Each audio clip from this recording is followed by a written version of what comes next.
आज हम मिलेट्स की बात करेंगे। मिलेट्स का मतलब होता है मोटे अनाज। आपको मालूम होना चाहिए कि 2023 को इंटरनेशनल मिलेट्स ईयर डिक्लेयर किया गया है। पहले जब इंटरनेशनल पल्सेस ईयर बनाया गया था तो यूपीएससी ने इसमें मुख्य परीक्षा में मेंस एग्जामिनेशन में इससे संबंधित प्रश्न पूछा था। तो चूंकि ये काफ़ी चर्चा में है, भारत सरकार का एजेंडा है, भारत सरकार निर्यात बढ़ाना चाहती है, तो हम इसके विभिन्न जो पहलू हैं, डायमेंशंस हैं, उन सबको हम समझेंगे ताकि आप प्रीलिम्स एग्जामिनेशन और मेंस एग्जामिनेशन में आने वाले सभी प्रश्नों के आंसर जो हैं आप दे सकें। तो मैंने अब जैसे कि आपको बताया कि सरकार जो है वो इसके निर्यात या एक्सपोर्ट को 2023 में बढ़ाना चाहती है। आपको मालूम होना चाहिए कि ये जो रेजोल्यूशन है इंटरनेशनल मिलेट्स ईयर डिक्लेयर किया जाए, ये resolution United nation general assembly में भारत सरकार के द्वारा, गवर्नमेंट ऑफ इंडिया के द्वारा लाया गया था, भारत के द्वारा, और इसको 72 नेशंस का सपोर्ट मिला था। तो इसलिए पिछले साल जो है इसको 2023 को यूनाइटेड नेशंस के द्वारा इंटरनेशनल मिलेट्स ईयर डिक्लेयर किया जा चुका है। अब सवाल ये है कि भारत सरकार जो इसका निर्यात बढ़ाना चाहती है, तो ऐसे में हम ये जानना चाहेंगे कि इसके क्या बेनिफिट्स हैं। तो पहली बात तो मैं आपको बताना चाहूँगा कि जो मिलेट्स होते हैं इनमें जो पोषक तत्व होते हैं या न्यूट्रिशनल जो वैल्यूज़ होती हैं वो काफ़ी ज़्यादा होती हैं, मतलब इसको हम हेल्दी डाइट कह सकते हैं। साथ ही साथ इसके इकोलॉजिकल बेनिफिट्स भी काफ़ी ज़्यादा हैं। जब हम जलवायु परिवर्तन या क्लाइमेट चेंज के दौर से गुजर रहे हैं तो ऐसे में फूड इनसिक्योरिटी की समस्या बनी हुई है। तो ये कहीं ना कहीं जो है, चूँकि कारण उसका ये है क्योंकि ये जहाँ पे पानी की कमी हो वहाँ भी इनको उगाया जा सकता है, मीन्स ड्रॉट की कंडीशंस में भी, सूखे की स्थिति में भी। और साथ ही साथ मैं आपको बताना चाहूँगा कि अगर मिट्टी की हालत भी सही नहीं है तो भी इसको उगाया जा सकता है।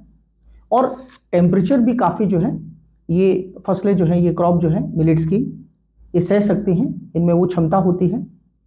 तो ऐसे में चूँकि इनमें न्यूट्रिशनल वैल्यूज़ भी ज़्यादा है, कम पानी में भी उगाया जा सकता है, ज़्यादा से ज़्यादा टेम्परेचर होगा तो भी इसको उगाया जा सकता है इनको।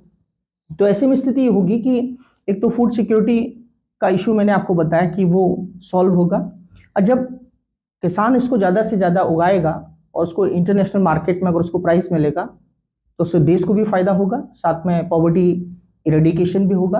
क्योंकि इसमें पोषक तत्व ज़्यादा पाए जाते हैं तो जो माल न्यूट्रिशन की जो समस्या है, कुपोषण की जो समस्या है, ये दूर होगी, हंगर की समस्या दूर होगी, किसानों की इनकम डबल होगी।